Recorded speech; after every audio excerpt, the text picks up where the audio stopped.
হে আল্লাহ, আপনি আমার রব, আপনি আমার একমাত্র আশ্রয়। আমার অন্তরের কষ্ট, চোখের অশ্রু আর না বলা ব্যথাগুলো আপনি সবচেয়ে ভালো জানেন।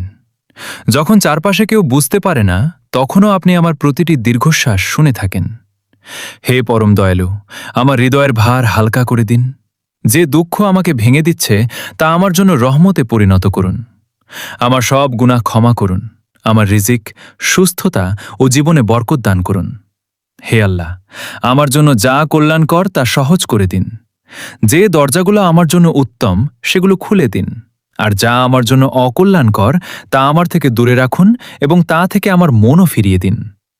আমাকে সবর করার শক্তি দিন, আপনার ওপর পূর্ণ ভরসা রাখার তাওফিক দিন এবং এমন ঈমান দান করুন যাতে কোনো কষ্টই আমাকে আপনার রহমত থেকে নিরাশ করতে না পারে। হে আল্লাহ, আমার চোখের অশ্রুকে কবুল করুন, আমার দোয়াগুলো ফিরিয়ে দেবেন না। আমার জীবনকে শান্তি, রহমত ও বরকতে ভরে দিন। দুনিয়া ও আখিরাতে আমাকে সফল করুন এবং আমাকে আপনার প্রিয় বান্দাদের অন্তর্ভুক্ত করুন। আমিন, ইয়া রাব্বুল আলামিন।